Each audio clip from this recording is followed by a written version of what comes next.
Welcome back, fight fans. Welcome back. Welcome back. Let's just dig right into it. I've been getting a lot of hate and criticisms, a lot of fanboys coming at me on social media and the comment section, things like that about Jermall Charlo. Guys saying that he's not getting enough credit, not getting enough respect, that I'm being too harsh and critical. I hate Jermall Charlo, and I just want to clear all that up. I do not hate Jermall Charlo. I think he's a decent fighter. He's a top 10 fighter at middleweight. He's not top 5.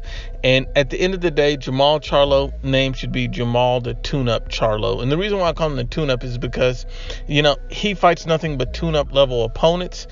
He has never won a belt at middleweight. He has, I believe, a WBC regular or silver championship, so he's not a full-fledged champion at middleweight. He's never held the world title at middleweight, so you can't rank him amongst the elite or the best at middleweight. You can't put him in that class or category. The only guys that are pumping up Jermall Charlo are fanboys.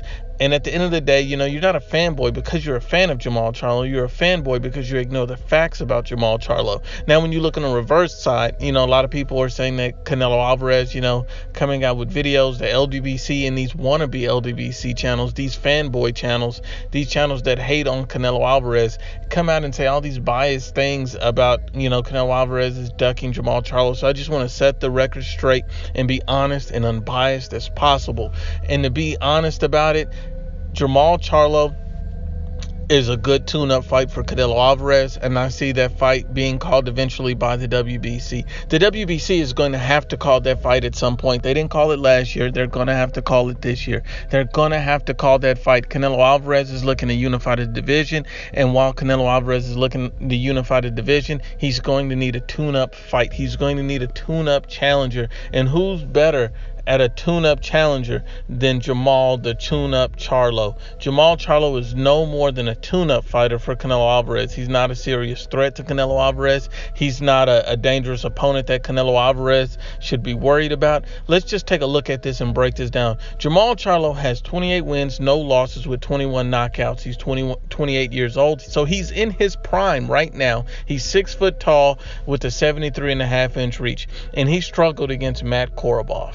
He struggled against Matt Korobov, who had already been stopped. Who'd already been stopped by Andy Lee in the 6th round. Who is Andy Lee? And why did Andy Lee stop Matt Korobov?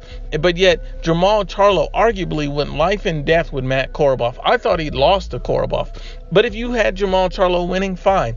I'll give you that. But at the end of the day, why did you go life and death with, Matt Korobov? It shouldn't have been that close. And since it was that close, what true champions and good and top-level opponents do is they come back and right those wrongs. They rematch those guys. Where's the rematch for Matt Korobov?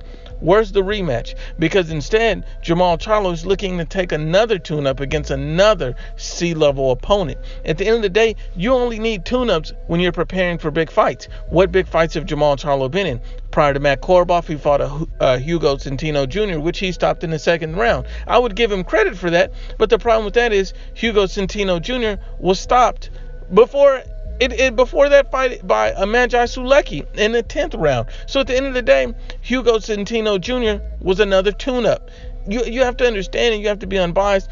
The last 2 opponents that Jermall Charlo had fought had already been stopped. So let's keep going. Jorge Sebastian Hyland. So when you look at Jorge Sebastian Hyland, he had not been stopped prior to Jermall Charlo. He's been a durable fighter. But this fighter already had 4 losses. So you have to look at it like this. He's not fighting top-level opposition. He's not fighting the best fighters. He's not fighting anyone of note. He fought an Austin Trout. He went the distance, made him look extremely human. He fought Julian J. Rock Williams. At the end of the day, when he fought Julian Williams, a lot of people say that's a good win. It's a decent win, but it's not an elite win because Julian Williams was unproven at that level to date.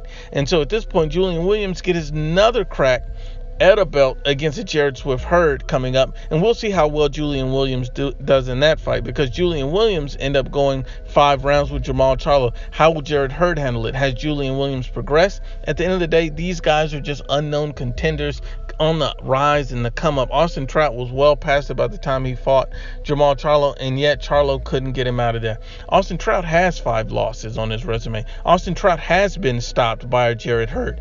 So at the end of the day, what has Jermall Charlo done to be more than a tune-up for Canelo Alvarez? Canelo Alvarez is a special and elite level fighter. So when you compare Jermall Charlo to Canelo Alvarez, you have to understand that there's levels to this in boxing, and Canelo Alvarez has fought a Gennady Golovkin and gotten the victory. Canelo Alvarez is going to fight an elite level Danny Jacobs. He's taking the biggest and best fights. He's looking to unify the middleweight division, while Jermall the tune-up Charlo is looking for just another tune-up fight to pad his resume. When you look at his resume, it's nothing but tune-ups and C-level fighters. You know, you might have a B-level fighter. Austin Trout was a B-level fighter at the height of his career, but not when Jermall Charlo fought him. So at the end of the day, let's not overrate these guys, because Jermall Charlo is nothing more than a tune-up for Saul Canelo Alvarez.